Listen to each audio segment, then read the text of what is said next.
अगर आप भी लेना चाहते हैं देश दुनिया की तमाम जानकारी तो आज ही सब्सक्राइब करें हमारे चैनल को। साथ ही नीचे दिए बेल आइकन को जरूर दबाएं ताकि हर अपडेट आप तक पहुंच सके। नमस्कार, रोवा साक्षी के खास कार्यक्रम के बनाबे सोनार बांग्ला में आप सभी का स्वागत है। पश्चिम बंगाल में सत्तारूढ़ तृणमूल कांग्रेस में उठे असंतोष के स्वर थमने का नाम ही नहीं ले रहे हैं। अब तक तृणमूल कांग्रेस को जिस तरह चलाया जा रहा था उसके खिलाफ पार्टी नेताओं ने आवाज उठानी शुरू कर दी है। अभी प्रभावशाली नेता शुभेंदु अधिकारी की बगावत से तृणमूल जूझ ही रही थी कि एक अन्य मंत्री राजीव बनर्जी ने सत्तारूढ़ पार्टी के लिए खतरे की घंटी बजाते हुए आरोप लगाया कि नेतृत्व से करीबी संबंध रखने वालों को महत्व दिया जाता है, जबकि मेहनती कार्यकर्ताओं को दरकिनार किया जा रहा है। अगले वर्ष अप्रैल मई में प्रस्तावित राज्य विधानसभा चुनाव में भाजपा से मिल रही कड़ी चुनौती का सामना कर रही तृणमूल कांग्रेस के लिए अपने मंत्री का यह बयान रास आने वाला नहीं है। राजीव बनर्जी का भाजपा में स्वागत करने के संकेत देते हुए पार्टी की राज्य इकाई के अध्यक्ष दिलीप घोष ने कहा है, अगर वह गरिमा के साथ काम करना चाहते हैं तो उन्हें पार्टी से बाहर आना चाहिए। राज्य के वन मंत्री राजीव बनर्जी ने एक कार्यक्रम में कहा, एक राजनीतिक मंच का उपयोग कई लोगों की मदद के लिए किया जा सकता है, लेकिन कुछ लोग अपने व्यक्तिगत लक्ष्यों को प्राप्त करने के लिए इसका उपयोग कर रहे हैं। उन्होंने दावा किया कि राजनीति में आजकल कुछ ऐसे लोग हैं जो सत्ता का आनंद लेने के बारे में सोचते हैं और लोगों की सेवा करना उनका लक्ष्य नहीं है।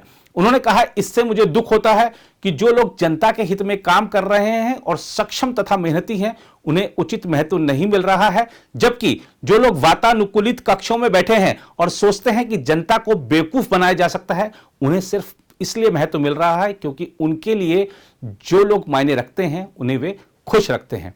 राजीव बनर्जी के बयान पर प्रतिक्रिया व्यक्त करते हुए तृणमूल कांग्रेस के महासचिव पार्थ चटर्जी ने कहा, हमारी सरकार वातानुकूलित कक्षों में नहीं बैठती है। हमारी सरकार सेवाओं को प्रदान करने के लिए लोगों के घरों के दरवाजों तक पहुंचती है। तृणमूल कांग्रेस के सांसद कल्याण बनर्जी ने कहा है कि यदि कोई जाना चाहता है तो वह ऐसा कर सकता है। उन्होंने कहा, केवल एक पेड़ है ममता बनर्जी, यदि कोई उनकी छाया छोड़ना चाहता है तो वह जाने के लिए स्वतंत्र है। हालांकि राज्य के शहरी विकास मंत्री फरहाद हकीम ने कहा है कि राजीव बनर्जी एक अच्छे व्यक्ति हैं और उन्होंने वन विभाग के मंत्री के रूप में कड़ी मेहनत की है। उन्होंने राज्य के वन मंत्री के आरोपों के बारे में कहा, ममता बनर्जी हर चीज पर नजर रखती हैं। इस बीच पश्चिम बंगाल की राजनीति को गरमाने वाले एक बयान में भाजपा के वरिष्ठ नेता कैलाश विजयवर्गीय ने कहा है कि संशोधित नागरिकता कानून यानी CAA अगले साल जनवरी से लागू हो सकता है। भाजपा के राष्ट्रीय महासचिव ने आरोप लगाया कि तृणमूल कांग्रेस की सरकार शरणार्थियों के प्रति हमदर्दी नहीं रखती है। भारतीय जनता पार्टी ने कहा था कि बांग्लादेश के शरणार्थियों को नागरिकता हम प्रदान करेंगे। CAA बिल प्रधानमंत्री जी और गृह मंत्री अमित शाह जी ने पार्लियामेंट से पारित कराया।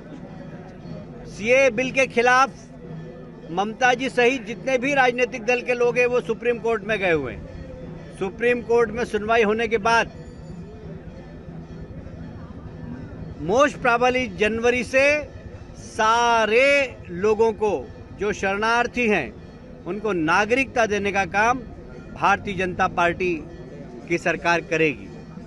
ऐसे लोग जो हमारे पड़ोसी देशों में, पाकिस्तान में, बांग्लादेश में, अफगानिस्तान में धार्मिक प्रताड़ना के कारण अपना देश छोड़कर हमारे देश में आए, शरण ले रहे हैं, उन सब लोगों को नागरिकता देने का काम मोदी जी की सरकार करने वाली है। हमने जो कहा है वो करके रहेंगे।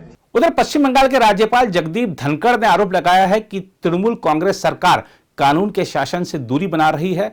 धनखड़ ने कहा, डॉक्टर BR अम्बेडकर की आत्मा पर बड़ा हमला किया जा रहा है। मैं पश्चिम बंगाल में शासन के संविधान के मार्ग से हटने पर बहुत चिंतित और दुखी हूं।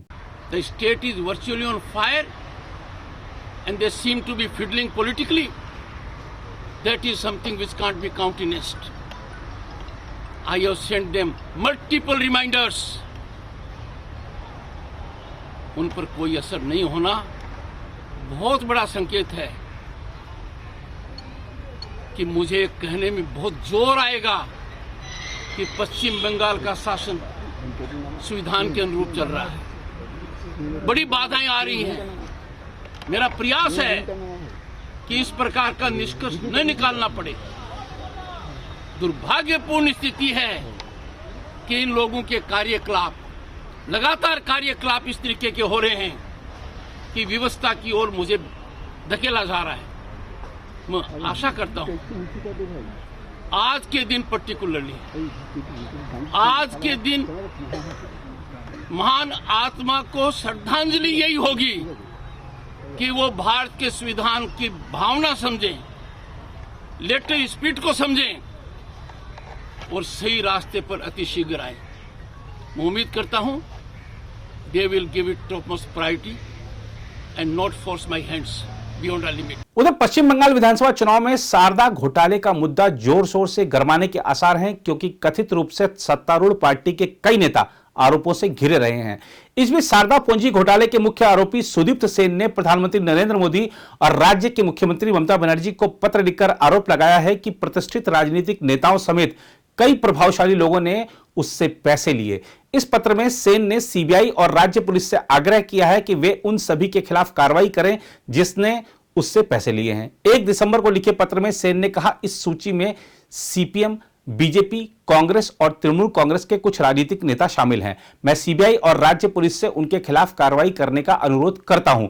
सुदीप्त सेन विचाराधीन कैदी है। सेन ने कहा कि उसने पहले भी सीबीआई और राज्य पुलिस को इस बाबत बताया था, लेकिन कोई कार्रवाई नहीं हुई। सीपीएम नेता सुजान चक्रवर्ती ने सेन के आरोपों को खारिज किया है। वहीं कांग्रेस ने कहा है कि पार्टी को बदनाम करने के लिए घटिया राजनीति की जा रही है। बीजेपी के राज्य नेतृत्व ने भी कहा है कि पूरे मामले में गंदी राजनीति हो रही है और सीबीआई सच सामने लाएगी। हालांकि तृणमूल कांग्रेस ने टिप्पणी करने से इस मुद्दे पर इंकार कर दिया है। उधर पार्टी गतिविधियों का जायजा लेने के लिए बीजेपी अध्यक्ष जेपी नड्डा का पश्चिम बंगाल का निर्धारित 2 दिवसीय दौरा 9 दिसंबर को शुरू होगा।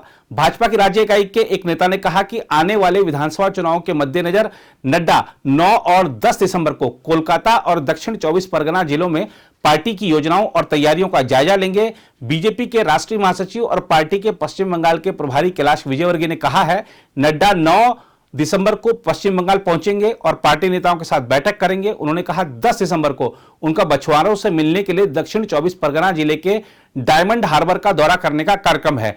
पार्टी सूत्रों ने कहा कि भाजपा प्रमुख कोलकाता के भवानीपुर इलाके में पार्टी के एक कार्यक्रम को भी संबोधित कर सकते हैं। इस बीच भाजपा के लिए परेशानी बढ़ाते हुए गोरखा जनमुक्ति मोर्चा यानी जीजेएम के नेता बिमल गुरुंग ने भाजपा पर दार्जिलिंग की जनता से किए गए वादे निभाने में नाकाम रहने का आरोप लगाते हुए उसके स्थानीय सांसद राजू बिष्ट से इस्तीफा देने की मांग की है। साल 2017 में गोरखालैंड राज्य की मांग को लेकर हुए आंदोलन के हिंसक होने के बाद दार्जिलिंग छोड़कर बाहर चले जाने वाले गुरुंग अक्टूबर में कोलकाता में सामने आए थे।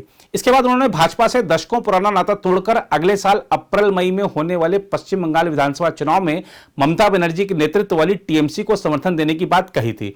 गुरुंग ने अपने नेतृत्व वाले जीजेएम के धड़े द्वारा आयोजित रैली में कहा, हमने पिछले चुनाव में भाजपा को समर्थन दिया था, लेकिन वह अपने वादे निभाने में नाकाम रही।